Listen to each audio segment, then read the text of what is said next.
Pierre Bourdieu fue uno de los más destacados representantes de la sociología de nuestro tiempo.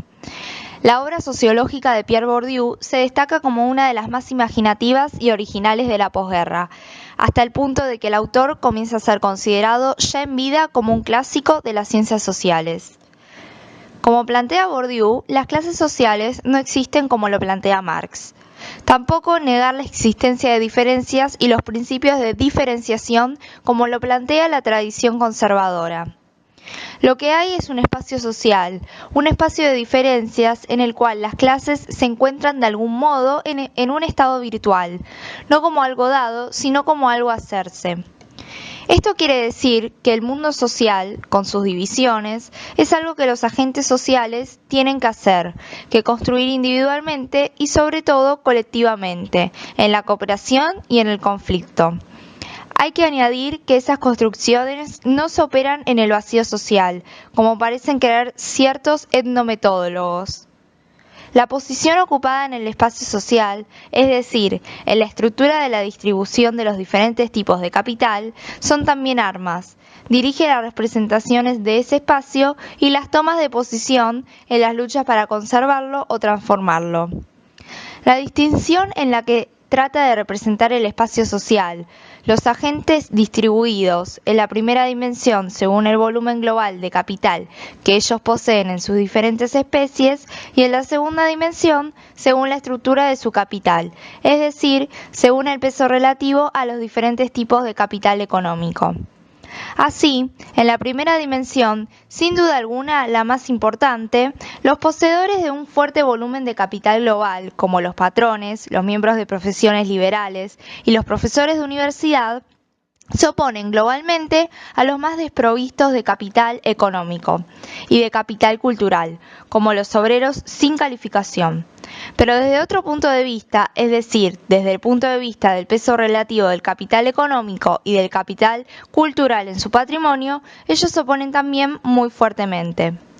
La segunda oposición, al igual que la primera, está en la base de las diferencias en las disposiciones y por ello en las tomas de posición que puede diferir en su contenido, según los momentos y según las sociedades o presentarse bajo una forma idéntica.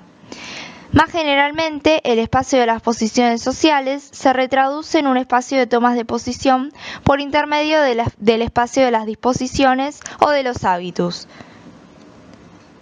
Encontramos relación entre lo que plantea Bourdieu y la frase: a un hombre le pueden robar todo, menos una cosa, la última de las libertades del ser humano, la elección de su propia actitud ante cualquier tipo de circunstancias, la elección del propio camino. Si bien el sociólogo plantea la concepción de un espacio social, un espacio de diferencias en el cual las clases se encuentran de algún modo en estado virtual, no como algo dado, sino como algo a hacerse, donde conviven distintos agentes con distintas características que lo hacen únicos. Pensamos que se pueden aplicar el concepto de habitus, que es ese principio generador y unificador que retraduce las características intrínsecas y relacionales de una posesión, de un estilo de vida unitario, es decir, un conjunto unitario de elección de personas, de bienes, de prácticas. Los hábitus son también estructuras estructurantes, esquemas clasificatorios, principios de clasificación, principios de visión y de división, de gustos diferentes. Producen diferencias, operan distinciones entre lo que es bueno y lo que es malo, entre lo que está bien y lo que está mal, entre lo que es distinguido y lo que es vulgar. Así, por ejemplo, el mismo comportamiento o el mismo bien puede parecer distinguido a uno, pretencioso a otro, vulgar a un tercero. Como ya hemos dicho, es ese habitus, ese conjunto unitario de elección de personas, de bienes, de prácticas, a lo que apuntamos que el hombre es libre y esa libertad está asociada a la dimensión del capital cultural. Es el individuo quien decide y busca los medios para poder desarrollar las formas de conocimiento, educación, habilidades y ventajas que tiene una persona y que le dan un estatus más alto dentro de la sociedad.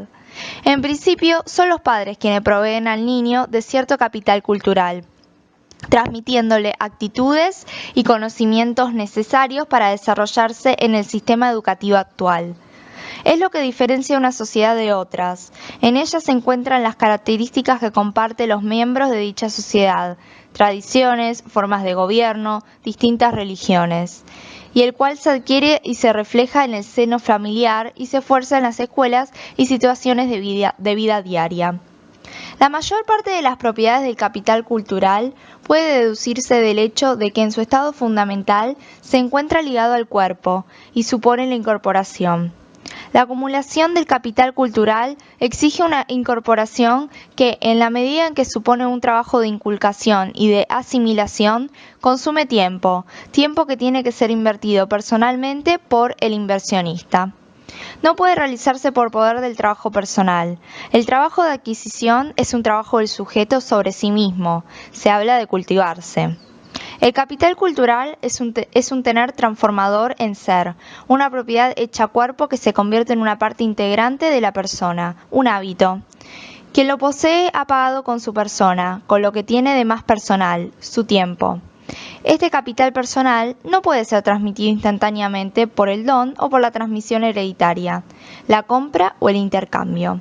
Puede adquirirse, en lo esencial, de manera totalmente encubierta e inconsciente, y queda marcado por sus condiciones primitivas de adquisición. No puede acumularse más allá de las capacidades de apropiación de un agente en particular. Se debilita y muere con su portador.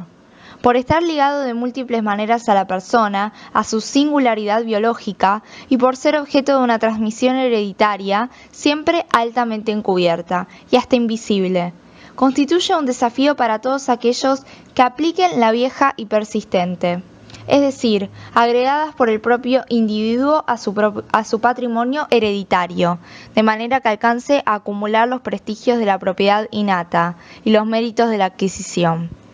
De allí que este capital cultural presenta un más alto grado de encubrimiento que el capital económico, por lo que se está predispuesto a funcionar como capital simbólico, es decir, desconocido y reconocido, ejerciendo un efecto de desconocimiento, por ejemplo, sobre el mercado matrimonial o el mercado de bienes culturales, en los que el capital económico no está plenamente reconocido.